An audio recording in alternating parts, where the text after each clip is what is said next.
Yes, questions? Anybody?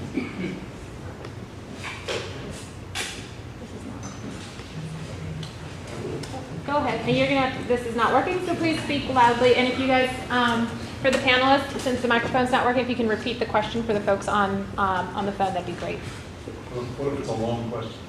Go for it. Come on, here. Come on up there.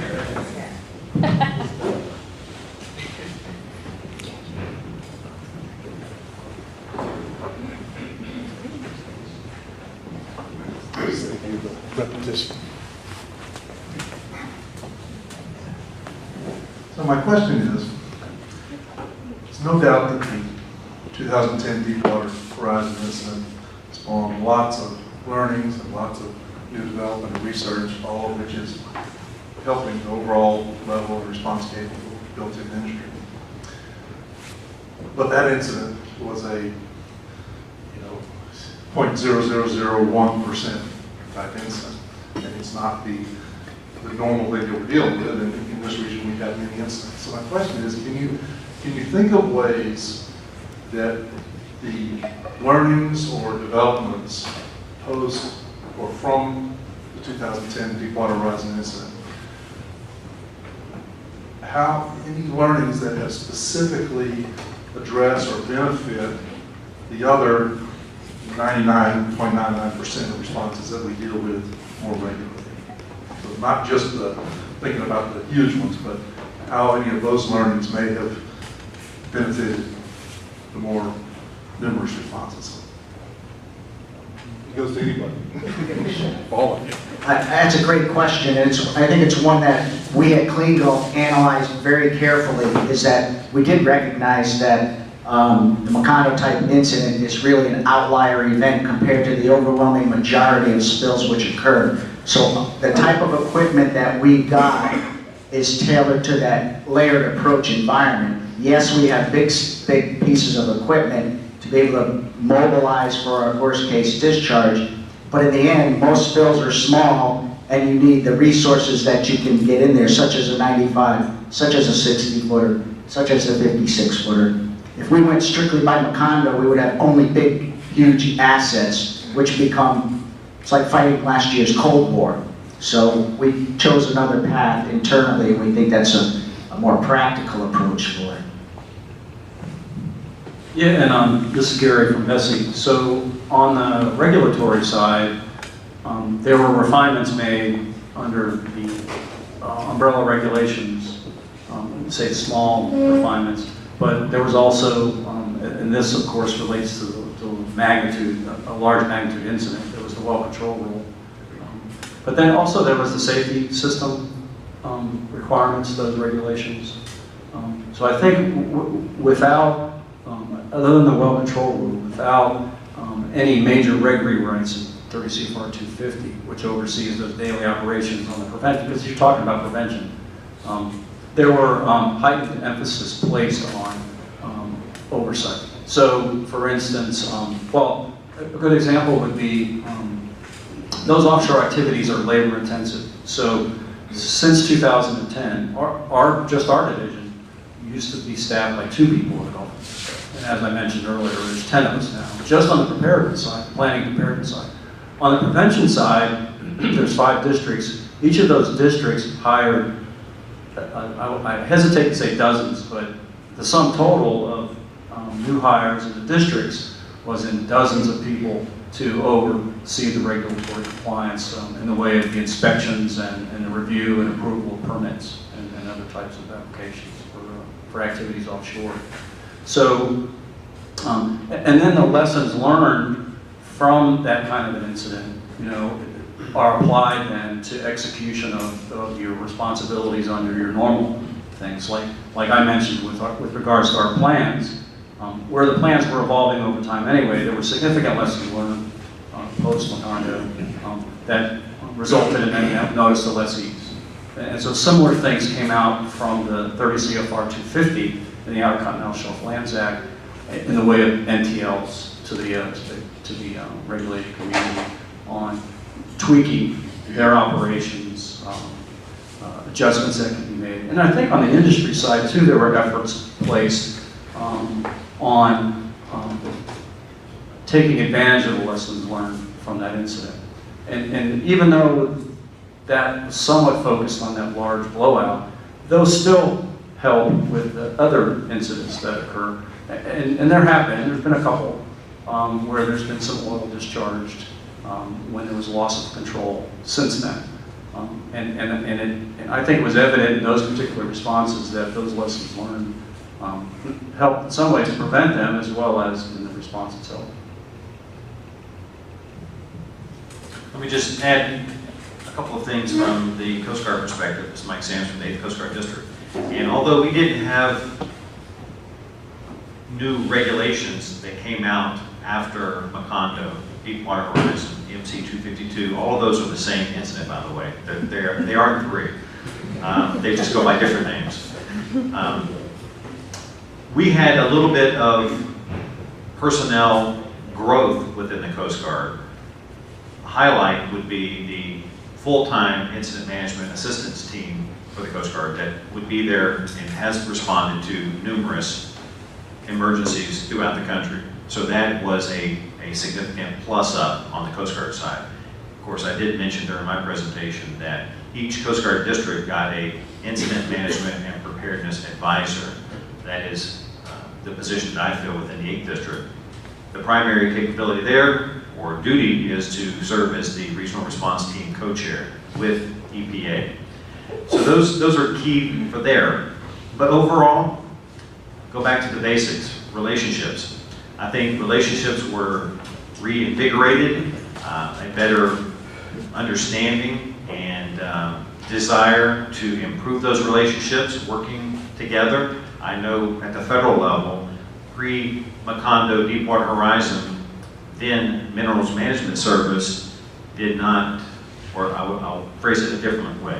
The U.S. Coast Guard did not work closely with the then Minerals Management Service. Post Deepwater Horizon, we renewed our efforts and dedicated ourselves through a memorandum of agreement. And since then, the Oil Spill Preparedness Division that Gary talked about at length earlier, that has not only grown in personnel and capability, but within the 8th Coast Guard District, who has the majority of the outer continental shelf in the country, we reprioritized a military billet to a civilian full-time billet to, again, under the hopes of getting long-term continuity and relationship building. And that person is here today, Tamara Ooze. She's in our office. She is that primary conduit with Bessie on the planning and preparedness side. Also, the Coast Guard has inspection responsibilities for offshore, and on the inspection side, the Coast Guard works very, very closely with Bessie. We meet on a quarterly basis, so I would say overall, what I have seen in my 5.5 years here in the Gulf of Mexico has been relationship building, genuine appreciation for what others bring to the incident on the planning side, preparedness side, although we are still trying to refine how we would fight that last war, being an anomaly, very low probability, extremely high consequence event like a Deepwater Horizon. We are still pursuing that, but that's not the only thing that we are tackling by any means.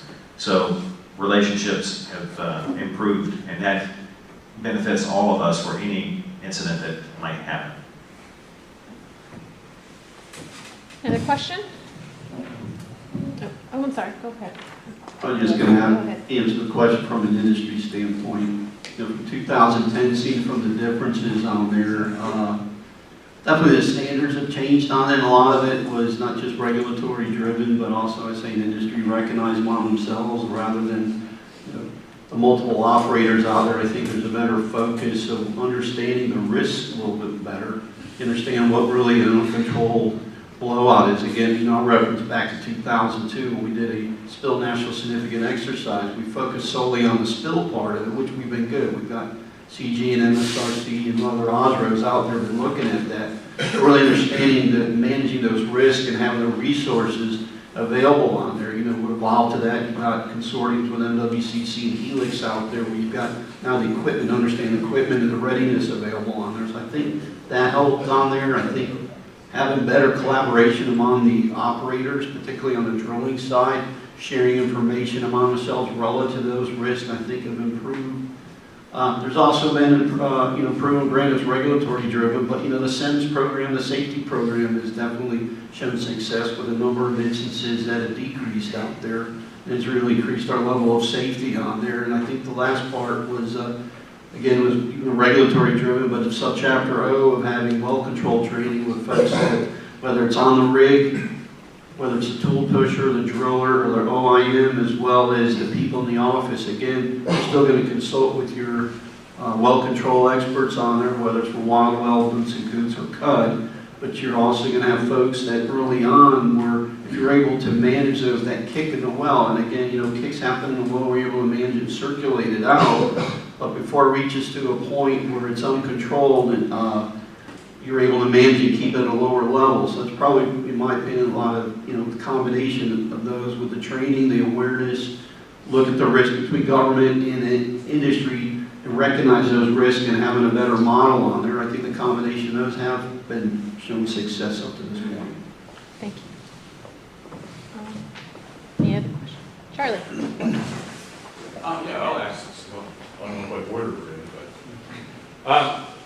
So this is to anyone that wants to jump in, but it kind of placates on one of the things Mike put in his presentation when he talked about part of the process is the opportunity for engagement under the area contingency planning process, and that one of the post-Deepwater Horizon emphasis was to ensure or try to continue to promote engagement from the public and other stakeholder groups to be part of that process so we could be more aligned in the decision making. Because Deepwater Horizon gave us two challenges. One, a challenge from the actual spill itself that was major. I mean, there was major issues we had to overcome and it took time.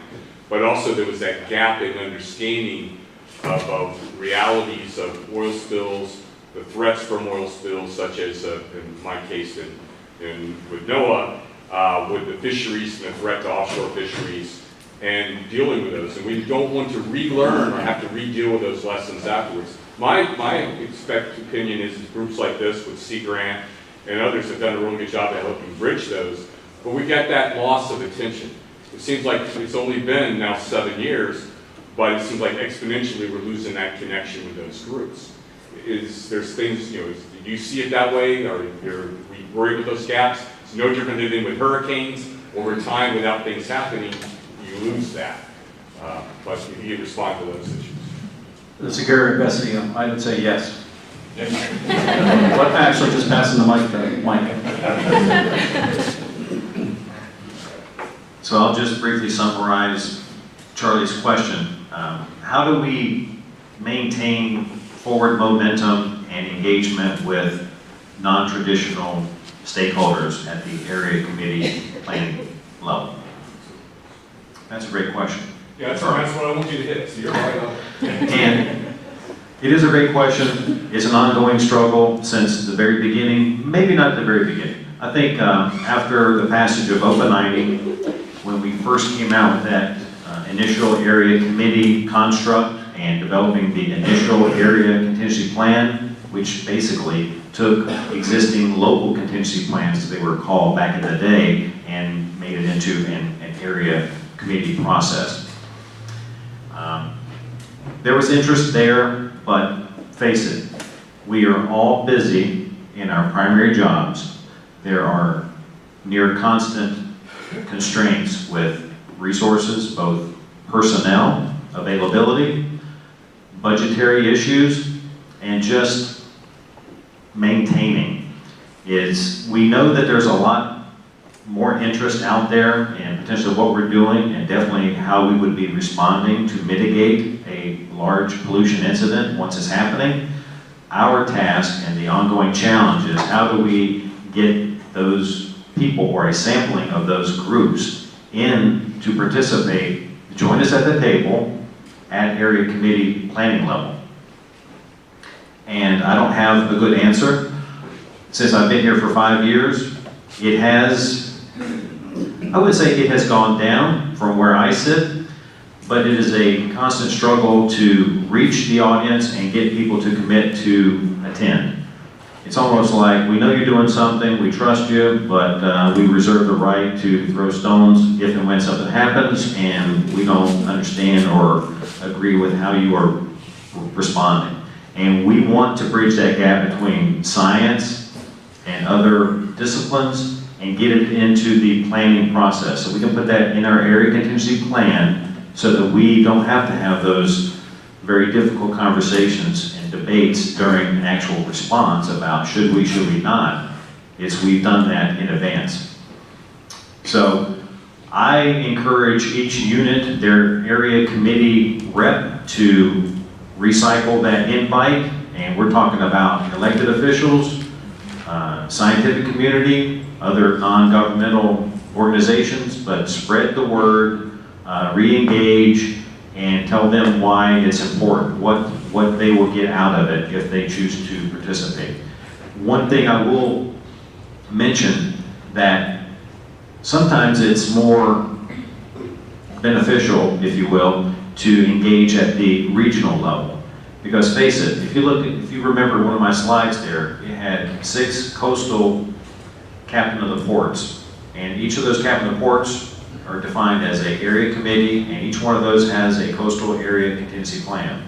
So how would you like to go to six units, 3 to 4 meetings a year, or engage twice a year at the regional response team 6 level, which those meetings are in Addison, Texas, in between Dallas and Denton, in May and November normally each year.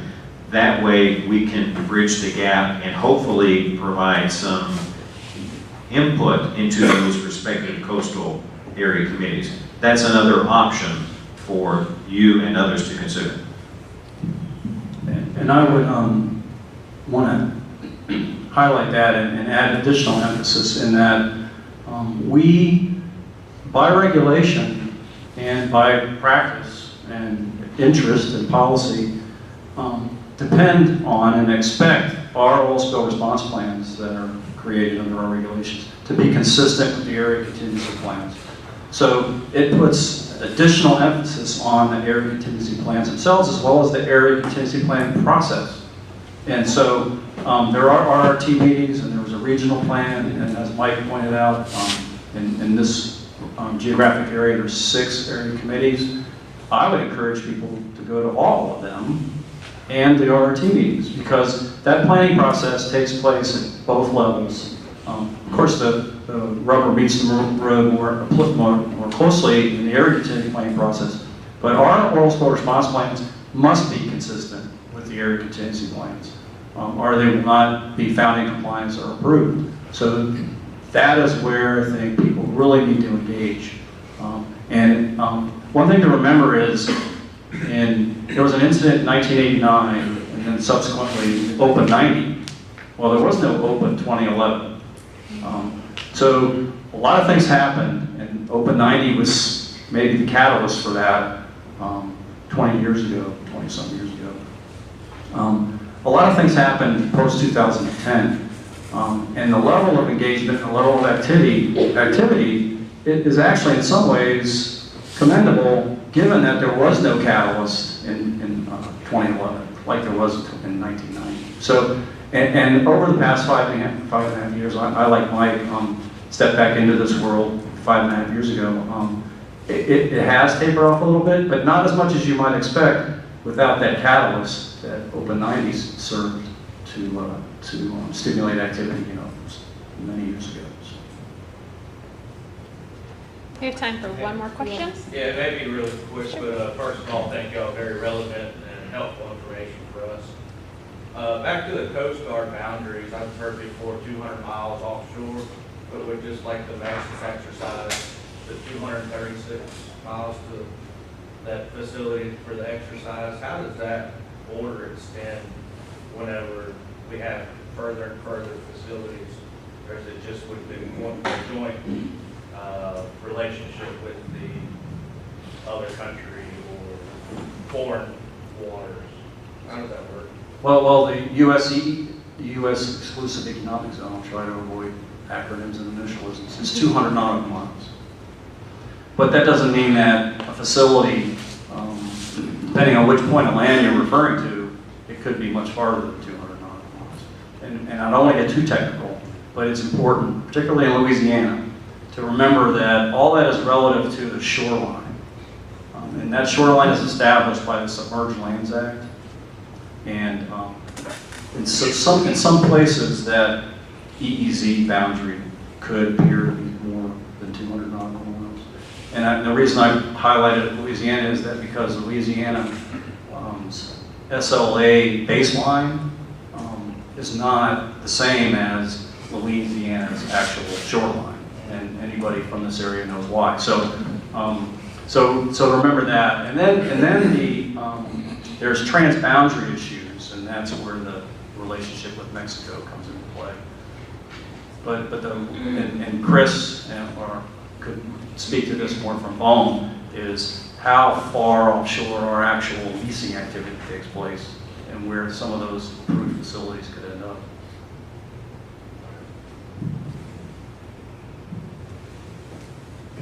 One of the points I wanted to emphasize earlier is getting back to what the Sea Grant's doing, and I commend you folks go, because I've seen you folks at a lot of the area committee meetings. I hope you guys continue to go there to help advocate that, but also maybe share that with other NGOs or people of interest on there, because at the end of the day, no matter whether it's government, industry, or Sea Grant, everybody's interested in really protecting the environment. Unfortunately, if you have an incident, one of the goals in addition to safety is minimize the impact of the environment. And part of sharing the science is also advocating all the best technologies as we're evolving. Bessie's doing a lot of research, industry's doing a lot of research. One is things that are still out there, and I don't want to steal the thunder from Tom and Paul later on, but one of the most valuable tools out there is dispersants. And there's still, I want to say, some questions or confidence of folks with misinformation out there. We're hoping we continue advocating through Gomery and Moses, but also bring back to the area committees and the RT, which we've had a shared set of scientists, and maybe close that gap and recognize at the end of the day is that when all those tools are used, and again, we're going to talk about this afternoon, whether it's citrus dispersants or other tools out there, it goes through a process that's called, used to be the Net Environmental Benefit Analysis, the NEBA, now it's been renamed the Spill Impact Mitigation Analysis, where safety and other factors are in there. So those are, and I bring this point up is that, I remember last year we went to a workshop over that NOAA had sponsored. I remember some of the scientists thought that, industry's perspective is we're just going to go out and spray oil without looking at those impacts and those balances out. At the end of the day, you know what's best for the environment. There's sometimes where maybe dispersants isn't best tool as one example in citrus burn or whatever, but it's bringing the best tools and the science having available, because at the end of the day is you want to minimize the impact of the environment out there. We need to continue out there. And again, the area committees and the RT meetings are great forums to bring this. We encourage and help encouraging bringing those scientists and tools that we continue advancing improvement at the end of the day, because we all share the same goals and priorities of that now. Did we answer your question about the distance offshore? Pretty much. And the Either way, EEZ? you're gonna respond. Yes. Yeah, there'll be an expectation of responsible party if the federal government's going to respond. And of course, it's a different regime in Mexico. But before I hand it to Frank real quick, I wanted to come back, since Mike took us back to Charlie's comment earlier. Charlie, one of the comments Charlie made was with regards to how complicated the Macondo response became because of some issues related to those people involved who might not be normally familiar with the world of oil spill planning, preparedness, and response. There were some significant issues that became difficult to deal with during that response because of those unfamiliarities. And in Louisiana in particular, one of the issues was related to the difference between an oil spill response under the Clean Water Act and the Oil Pollution Act versus a disaster response under the Stafford Act. And I wanted to bring it up because in Texas, the area committee I'm most familiar with and I interact most with is in Houston, Galveston, the Central Texas Coast Area Committee. Under the previous second commander, they initiated an effort with the Texas General Land Office to actually proactively go out and interact with, I think in Texas it's county judges, or kind of like the parish president equivalent. So they have proactively over the years been going out and interacting with each of the county judges to help inform them of the differences. And the reason is that most of them see Stafford Act issues higher on their priority list than they do the Oil Pollution Act. I mean, there's chronic issues, chronic spills, you know. A lot of the chronic spills are smaller, fortunately, and they don't many times rise to the level of a parish president or a county judge. So they're very familiar with the disaster stuff, with all the planning and preparedness that goes into that. So in Texas, in Central Texas coast, and the sector, Houston, Galveston, have undertaken that effort with the state to go out proactively in advance and try to help with that issue of unfamiliarity. Okay.